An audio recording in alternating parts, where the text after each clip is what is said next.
ชาติงามแต้มแจ่มใสเมืองเจียงใหม่นครพิง700 ปีพวกเขาเฮาภูมิใจเหนือใต้ใจยิ่ง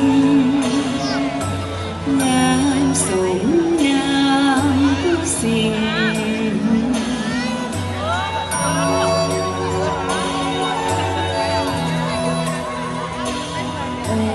เวียนพิงระบิ่งเจียงใหม่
ชา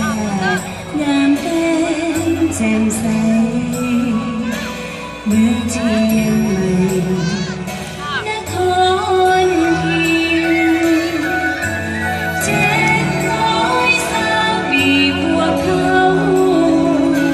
เฮาภูมิใจเหนือใต้ใจงามสมนามผู้สิ่ง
เจ้า